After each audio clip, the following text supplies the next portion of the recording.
बताइए किस राज्य का मुख्यमंत्री अपने ही लोगों को शराब पीने की सलाह देता है।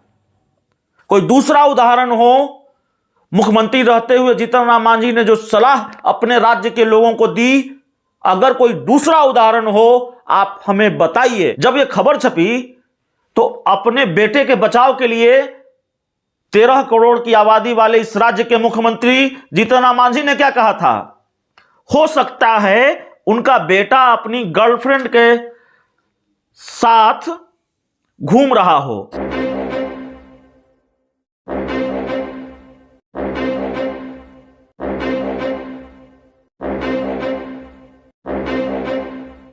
नमस्कार, आप देख रहे हैं फ्लॉप शो और मैं हूं अभिषेक मिश्रा। रात के 9 बजे हैं और रोज की तरह हम फ्लॉप शो लेकर आपके बीच हाजिर हैं।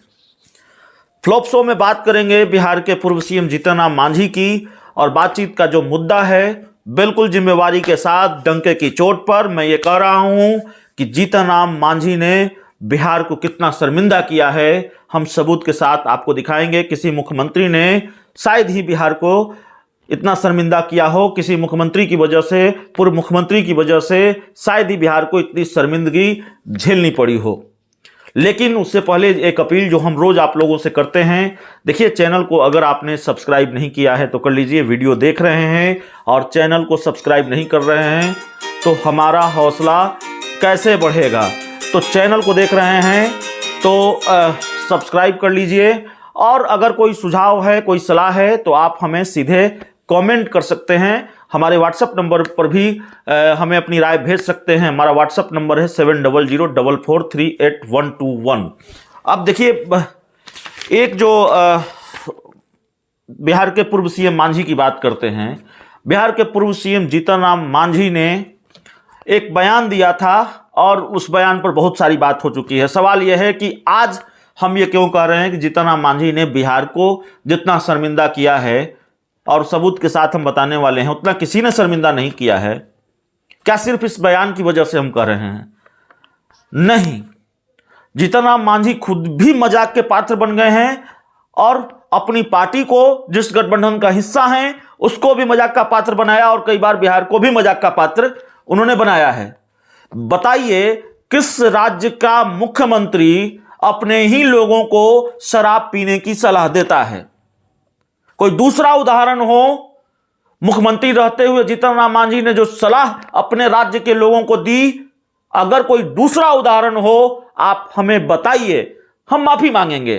किसी दूसरे मुख्यमंत्री ने यह सलाह दी हो, आप बताइए, हम माफी मांगेंगे। कौन से राज्य का मुख्यमंत्री, किस राज्य के मुख्यमंत्री ने अपने ही लोगों को, अपने राज्य के लोगों को चोरी करने की, हेराफेरी करने की सलाह दी है? आप बताइए, आपके पास दूसरा उदाहरण है। मैं आपसे माफी मांगूंगा, जीतन राम मांझी से माफी मांगूंगा। इसको छोड़ देते हैं। चरित्र पर, चाल चरित्र पर जीतन राम मांझी और उनकी पार्टी के लोग ज्ञान देते हैं, ज्ञान भगाड़ते हैं। जो शराब पीकर नहीं आएगा, जिसने कभी झूठ नहीं बोला हो, जिसने चोरी डकैती नहीं की हो, वो हमारे यहां भोज में आएगा। चलिए, भोज खत्म हो गया है, लेकिन नैतिक अधिकार है जीतन राम मांझी को, वो इन चीजों पर बात कर सके। जब वो मुख्यमंत्री थे, आज से 7 साल पहले अखबार में एक खबर छपी थी। प्रतिष्ठित वेबसाइट है दैनिक भास्कर, उस पर एक खबर छपी। हेडलाइन क्या था? मुख्यमंत्री के पुत्र रंगरेली मनाते पकड़े गए, मामले को रफा दफा करने में लगी है पुलिस। किसी दूसरे राज्य के मुख्यमंत्री के बेटे के बारे में कब ऐसी खबर छपी, मुझे नहीं पता है, और मैं कहता हूं गलती हो तो दुरुस्त कीजिएगा। इससे शर्मिंदा नहीं हुआ बिहार। और किसी मुख्यमंत्री के बेटे के बारे में यह खबर छपी। और सुन लीजिए, जब यह खबर छपी तो अपने बेटे के बचाव के लिए 13 करोड़ की आबादी वाले इस राज्य के मुख्यमंत्री जीतन राम मांझी ने क्या कहा था? हो सकता है उनका बेटा अपनी गर्लफ्रेंड के साथ घूम रहा हो। इस पर दूसरे को आपत्ति क्यों हो रही है? वाह क्या तर्क है मांझी जी का। स्क्रीनशॉट है उस खबर का, आपकी स्क्रीन पर 7 साल पहले यही खबर छपी थी। और तब बीजेपी के बड़े नेता, बिहार के पूर्व डिप्टी सीएम सुशील कुमार मोदी ने कहा था कि गया पुलिस ने सीएम के बेटे प्रवीण मांझी को रंगरेलिया मनाते पकड़ा था, लेकिन वह अब इस मामले को रफा दफा करने में लगी है। सुशील मोदी ने आरोप लगाया था। नैतिक अधिकार है बिहार के पूर्व सीएम जीतन राम मांझी को इस बात पर बात करने का कि ब्राह्मण झूठ बोलता है, ब्राह्मण चोरी करता है, ब्राह्मण डकैती करता है, और ये कौन तय करेगा? संविधान से भी ऊपर है जीतन राम मांझी। जो चोर है, जो डकैत है, या तो उस पर केस चल रहा होगा या वो जेल के सलाखों के अंदर होगा। सुशासन की सरकार का हिस्सा है ना पूर्व मुख्यमंत्री जीतन राम मांझी। एक और मामला है, दूसरा मामला यह है कि जीतन राम मांझी के बेटे की गाड़ी से पैसा बरामद हुआ था 4 लाख से ज्यादा, जो जानकारी है। उस खबर का भी स्क्रीनशॉट आपकी इस पर है, स्क्रीन पर है। तो सवाल है कि जीतन राम मांझी क्या ज्ञान दे सकते हैं? उनकी पार्टी के लोग ज्ञान दे सकते हैं? और आप राम को नहीं मानते हैं, आप भगवान को नहीं मानते हैं, तमाम तरीके की बात आप करते हैं।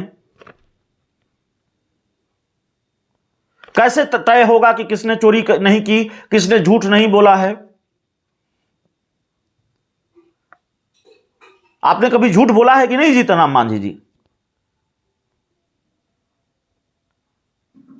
और एक सत्यवादी हरिश्चंद्र खोज कर ला दीजिए जिसने कभी झूठ नहीं बोला हो। तो जितना आपने शर्मिंदा किया है बिहार को, उतना किसी भी मुख्यमंत्री ने नहीं किया, किसी भी पूर्व मुख्यमंत्री ने नहीं किया। बहुत अफसोस के साथ मैं ये कहता हूं और डंके की चोट पर कहता हूं, झूठ और सच पर, मांस और मदिरा पर ज्ञान देने का अधिकार आपको नहीं है। और आप आज कह रहे थे कि मीडिया दुष्प्रचार करता है। मीडिया ने दुष्प्रचार किया, हरामी शब्द हमने अपलोड कर दिया आपके मुंह में। हमने कहा कि आप हरामी शब्द बोलिए और उसको हमने अपलोड कर दिया।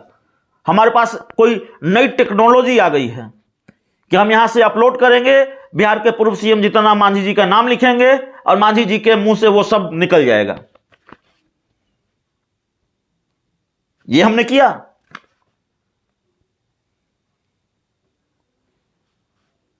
गाली आप देते हैं, माफी आप मांगते हैं, सफाई आप देते हैं, फिर कहते हैं 100 बार बोलूंगा।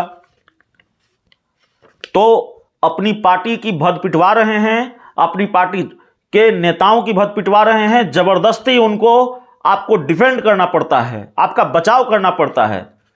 और कई बार आपका बचाव करते करते वो टूट जाते हैं। मैं उनको टूटता हुआ देखता हूं, बहस से भागता हुआ देखता हूं।